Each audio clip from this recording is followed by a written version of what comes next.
الحمد لله ذي العزة والجلال والعظمة والكمال، خلق الجنة لأهل الطاعة والامتثال، ووصفها للطامعين الراغبين بأحسن أوصاف الجمال، ودعا إليها ورغب فيها وبين أنها سهلة المنال، وهي لمن وفقه الله تعالى إلى صحيح الاعتقاد وصالح الأقوال والأعمال.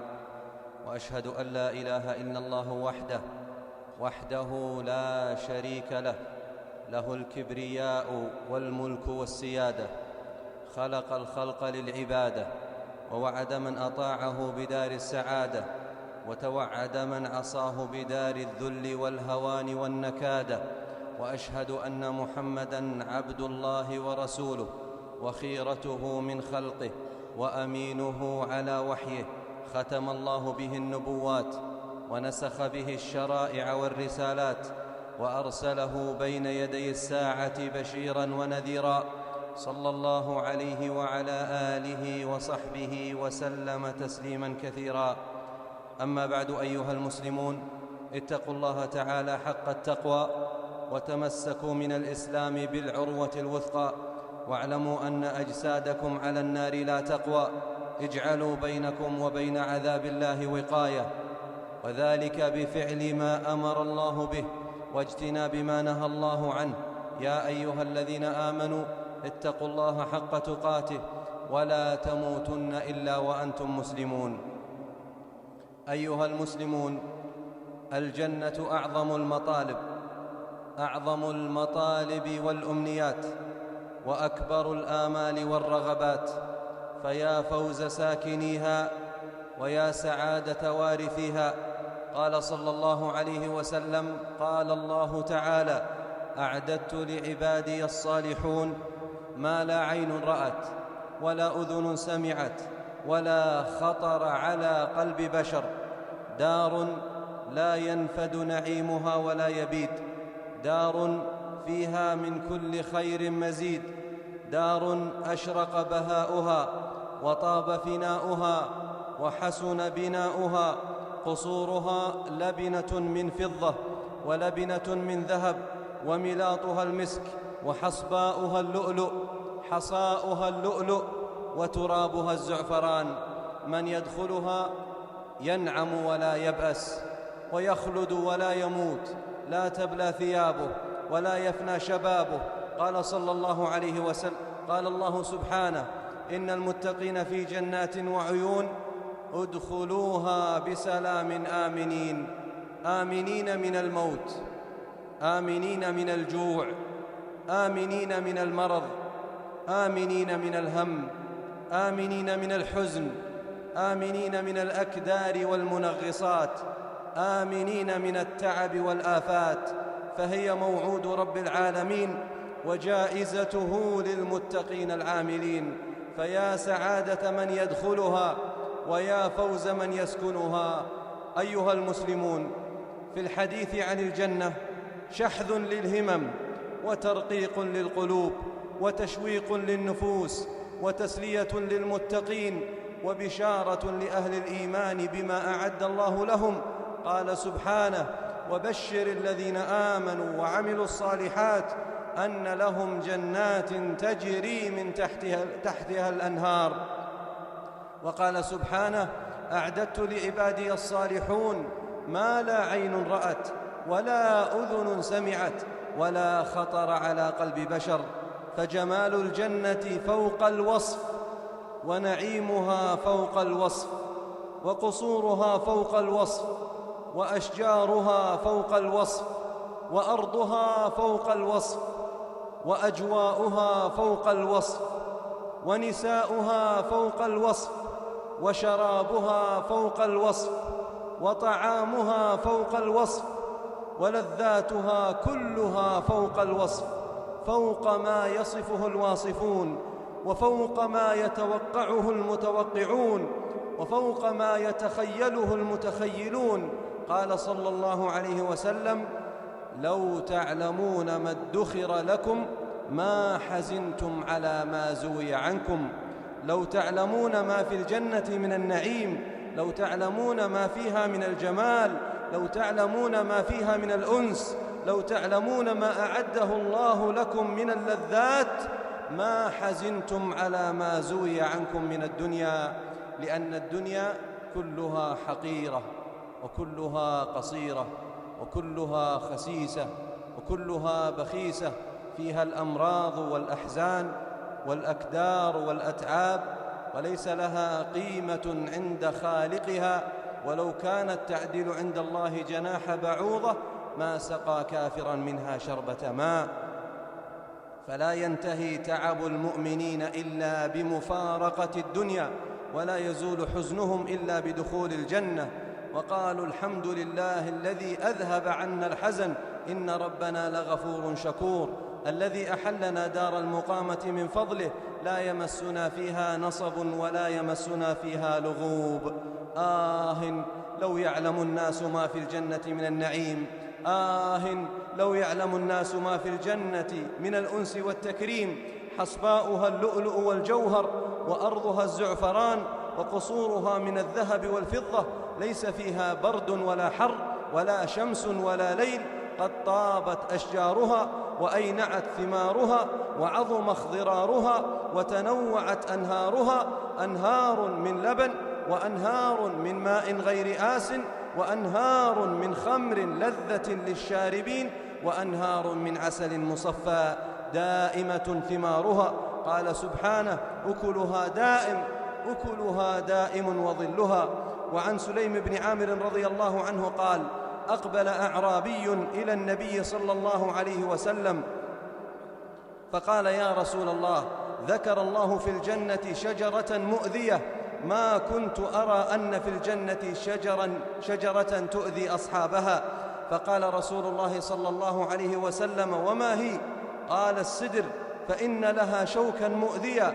قال رسول الله صلى الله عليه وسلم: أليس الله تعالى يقول في سدر مخضود: خضد الله شوكه فجعل مكان كل شوكة ثمرة، فإنها لتنبت ثمرا تتفتق الثمرة منها عن 72 لونا من الطعام ما فيها لون يشبه الآخر.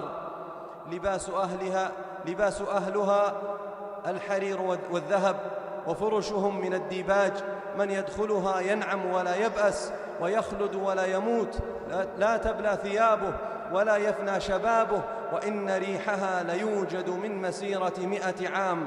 إذا دخلها أهلها ناداهم مناد: يا أهل الجنة، يا أهل الجنة، إن لكم أن تصحوا فلا تسقموا أبدا، وإن لكم أن تحيوا فلا تموتوا أبدا، وإن لكم أن تشبوا فلا تهرموا أبدا، وإن لكم أن تنعموا فلا تبأسوا أبدا. قال صلى الله عليه وسلم: يؤتى بأشد الناس بؤسا في الدنيا من أهل الجنة، فيصبغ صبغة في الجنة، فيقال له: يا ابن آدم، هل رأيت بؤسا قط؟ هل مر بك شدة قط؟ فيقول: لا والله يا رب، ما مر بي بؤس قط ولا رأيت شدة قط. يأكلون فيها ويشربون ويلعبون ويمرحون، وبكل ما فيها يتلذذون.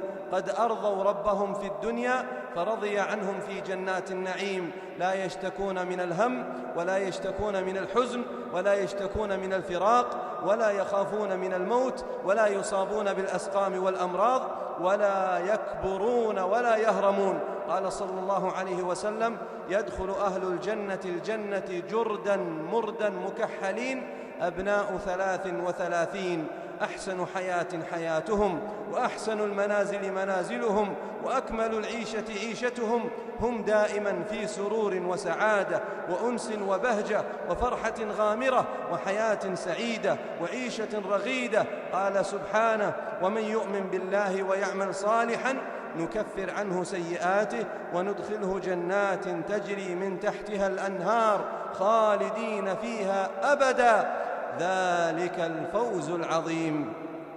وقال سبحانه: إن أصحاب الجنة اليوم في شغل فاكهون. فما هو شغلهم؟ ما هو شغلهم؟ قال أهل التفسير: شغلهم هو افتضاض الأبكار، افتضاض أبكار الحور العين، في سعادة وأنس وفرحة لا يمكن أن يصفها الواصفون. قال صلى الله عليه وسلم: إن الرجل من أهل الجنة ليعطى قوة 100 رجل في الأكل والشرب والجماع والشهوة. وعن أبي هريرة رضي الله عنه قال رجل للنبي صلى الله عليه وسلم: يا رسول الله، أنطأ في الجنة؟ أنجامع في الجنة؟ قال: نعم والذي نفسي بيده، دحما دحما، فإذا قام عنها رجعت بكرا مطهرة.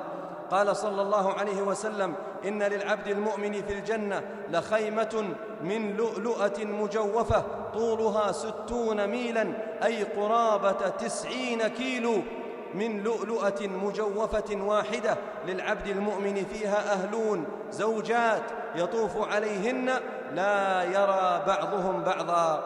ومما جاء في وصف جمالهن قوله صلى الله عليه وسلم: لو أن امرأة من أهل الجنة اطلعت إلى أهل الأرض لأضاءت ما بينهما، يعني ما بين السماء والأرض، ولملأته ريحا، ولنصيفها على رأسها، يعني خمارها على رأسها، خير من الدنيا وما فيها. وقال صلى الله عليه وسلم: لكل واحد منهم زوجتان يرى مخ ساقها من وراء اللحم من الحسن، لا اختلاف بينهم ولا تباغض، قلوبهم على قلب رجل واحد، يسبحون الله بكرة وعشيا، فيها من اللذة والنعيم ما لم تر عين وما لم تسمعه أذن وما لم يخطر على قلب أحد من الناس، كرامة من الله لأهلها الذين أطاعوه في الدنيا وتقربوا إليه بالأعمال الصالحة. قال تبارك وتعالى: أعددت لعبادي الصالحين ما لا عين رأت ولا أذن سمعت ولا خطر على قلب بشر. فاجتهدوا للجنة وفقكم الله، وقدموا مهرها واعملوا من أجلها، وتزودوا ما دمتم في زمن العمل. بارك الله لي ولكم بالقرآن العظيم، ونفعني وإياكم بما فيه من الذكر الحكيم. أقول قولي هذا وأستغفر الله لي ولكم ولكافة المسلمين من كل ذنب وخطيئة، فاستغفروه إنه كان غفارا.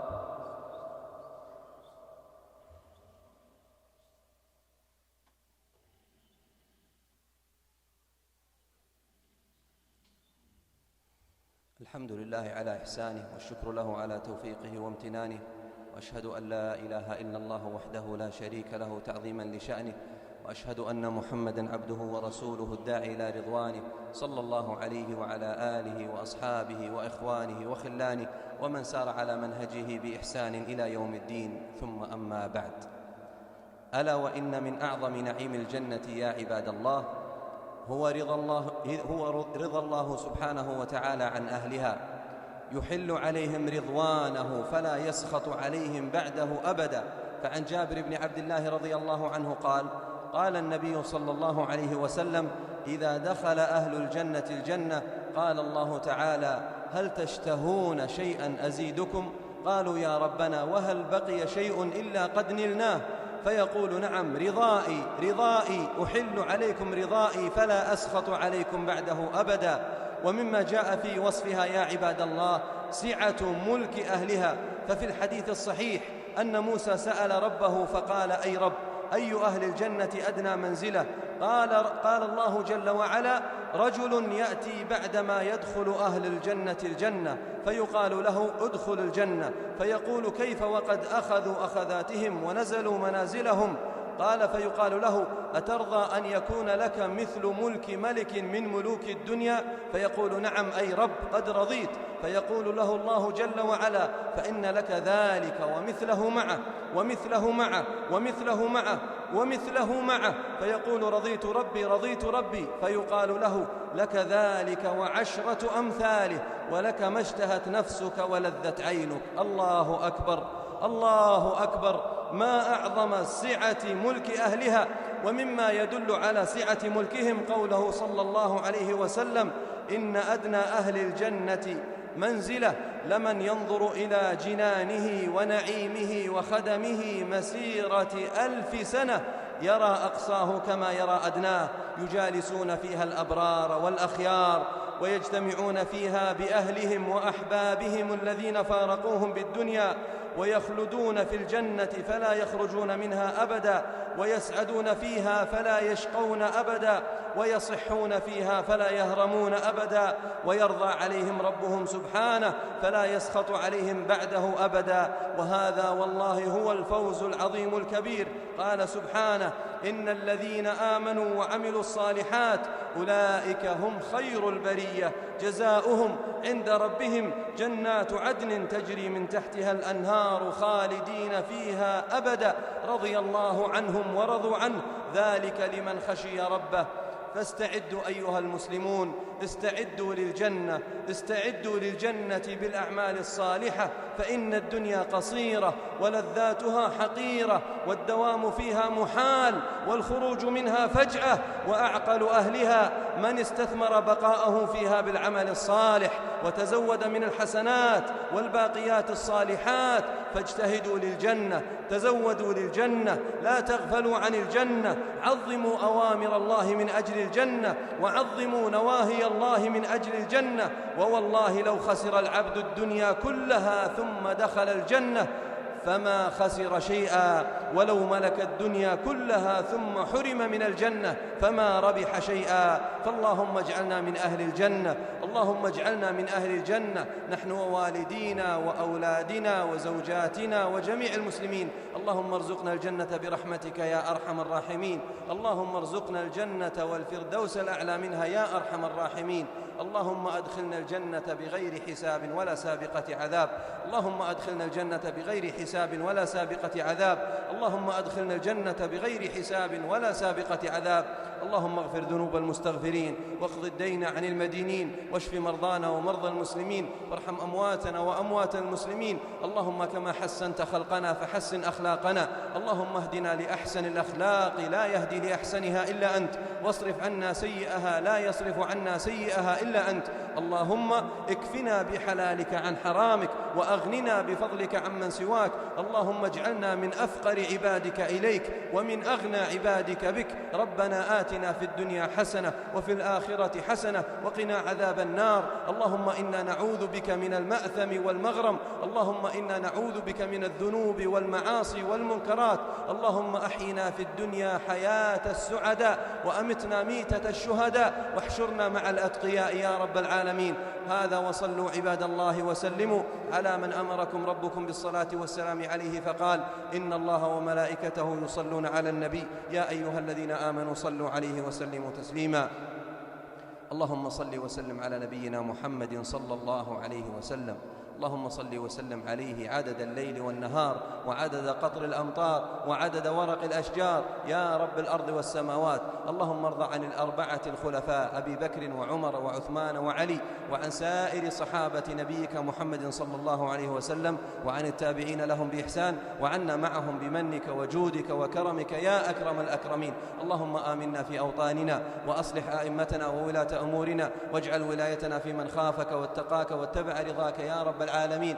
اللهم أصلح ولينا وولي أمرنا خادم الحرمين الشريفين، وولي عهده وأعوانه وإخوانه ومن عاونهم يا ذا الجلال والإكرام. اللهم اجعلهم رحمة على رعاياهم، واحفظهم واحفظ بهم الإسلام والمسلمين يا ذا الجلال والإكرام. اللهم وجميع ولاة أمور المسلمين، اللهم وجميع ولاة أمور المسلمين. اللهم أيد بالحق إمامنا وولي أمرنا، اللهم أيد بالحق إمامنا وولي أمرنا يا ذا الجلال والإكرام.